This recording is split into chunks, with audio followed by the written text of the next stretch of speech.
1300 लाशें। Paris 40 degree के पार, France में मौतें और कई कंट्रीज हाई अलर्ट पर। सिर्फ एक हीट वेव और 1300 लोग अपनी जान गंवा चुके हैं। Europe's deadly heat wave has pushed east, with hundreds of millions still sweltering across the continent.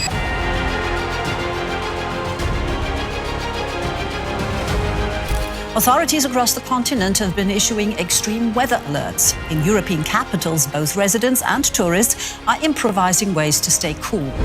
और ये सब हुआ यूरोप में, दुनिया का सबसे डेवलप्ड और मॉडर्न हिस्सों में से एक, जहां आज रिकॉर्ड तोड़ गर्मी ने पूरी जिंदगी को हिला के रख दिया है। शहरों में इमरजेंसी वार्निंग जारी है, ट्रांसपोर्ट ठप हो चुका है और उनका अमीर इंफ्रास्ट्रक्चर भी इस आग का सामना नहीं कर पा रहा है।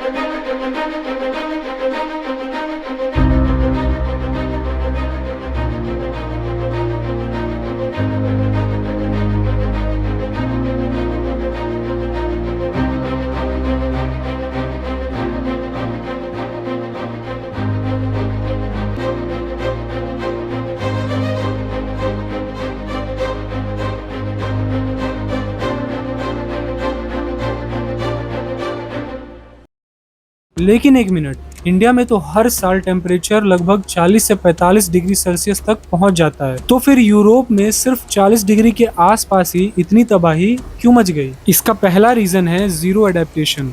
यूरोप का क्लाइमेट सदियों से ठंडा रहा है, इसीलिए उनकी पूरी इंफ्रास्ट्रक्चर इंसुलेशन पर बनी है। वहाँ के घर और बिल्डिंग्स ठंड में गर्मी को अंदर रोकने के लिए बनी है, गर्मी को बाहर निकालने के लिए नहीं। इसीलिए जब बाहर आग बरसती है तो ये कंक्रीट के बचे खुचे घर वेंटिलेशन ना होने के कारण एक बंद भट्टी यानी डेथ ट्रैप बन जाता है। दूसरा सबसे बड़ा रीजन है एयर कंडीशनिंग ना होना। जहां अमेरिका में 80% घरों में एसी है, वहां यूरोप के सिर्फ 20% घरों में ही एसी मौजूद है। यानी हर 5 में से 4 घरों के पास इस तड़पती धूप से बचने का कोई कूलिंग ऑप्शन ही नहीं है। और इसका सबसे बड़ा कारण पता है क्या है? यूरोप के कई देशों में आप अपनी मर्जी से अपने घर पर एसी तक नहीं लगा सकते। वहाँ एसी इंस्टॉल कराने के लिए सरकार और लोकल अथॉरिटीज से ऑफिशियल परमिट और अप्रूवल्स लेने पड़ते हैं। ये लंबा और मक्खी चूस कानूनी प्रोसेस एसी लगवाने को इतना मुश्किल बना देता है कि लोग हार मान लेते हैं। नतीजा, पावर ग्रिड्स पर अचानक लोड आने से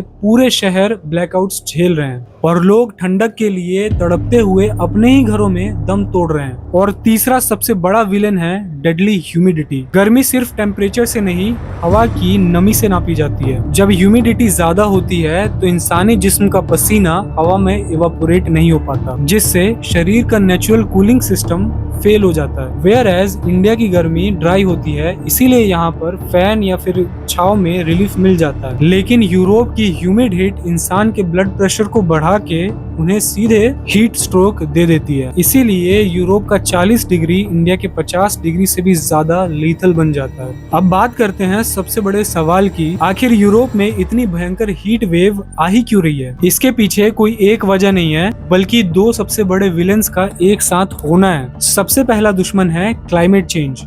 पिछले कई दशकों से ग्रीन हाउस गैसेस के वजह से हमारे एटमॉस्फेयर में ज्यादा हीट ट्रैप हो रही है। इसका सीधा असर ये है कि हीट वेव्स पहले के मुकाबले कई गुना ज्यादा इंटेंस और लगातार आने लगी हैं। लेकिन इस बार एक और चीज सामने आई है जिसे साइंटिस्ट हीट डोम या ओमेगा ब्लॉक कहते हैं। The temperature could go higher as a so-called heat dome is baking Europe. ये सिस्टम बिल्कुल एक भारी ढक्कन की तरह काम करता है। ये गर्म हवा को बिल्कुल जमीन के पास नीचे ही दबा देता है, फंसा देता है और ठंडी हवा को अंदर आने का रास्ता ही नहीं देता। नतीजा, दिन पर दिन टेम्परेचर बढ़ता जाता है। इवन लोगों को रात में भी ठंडक नहीं मिलती है। इसी जानलेवा ढक्कन की वजह से आज सिर्फ लोग ही नहीं बल्कि यूरोप का पूरा घमंडी इंफ्रास्ट्रक्चर भी स्ट्रगल कर रहा है। ट्रांसपोर्ट्स ठप है, पावर ग्रिड्स कोलैप्स हो रहे हैं और हॉस्पिटल पेशेंट से भर चुके हैं। एक्सपर्ट्स का साफ कहना है, अगर आज ग्रीन हाउस इमिशंस को कंट्रोल नहीं किया गया तो ये तबाही तो सिर्फ शुरुआत है। और अगर आपको लगता है कि ये प्रॉब्लम सिर्फ यूरोप की है तो आप बहुत बड़ी गलतफहमी में हो। इंडिया भी बिल्कुल इसी तबाही के डायरेक्शन में बढ़ रहा है। Now India's heat wave.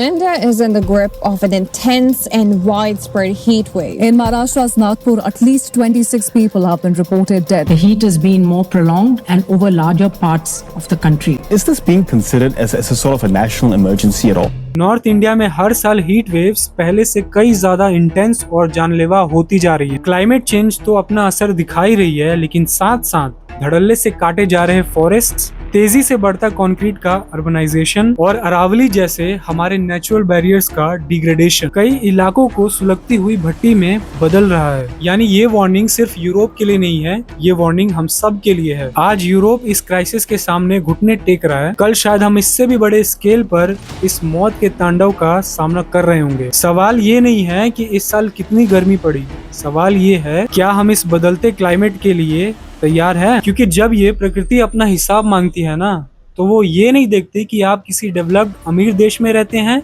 या किसी डेवलपिंग देश में, वो सिर्फ और सिर्फ हिसाब बराबर करती है। अगर वीडियो इन्फॉर्मेटिव लगी तो इसे शेयर जरूर कीजिए, चैनल को सब्सक्राइब कीजिए। मैं मिलता हूँ आपको अगले वीडियो में।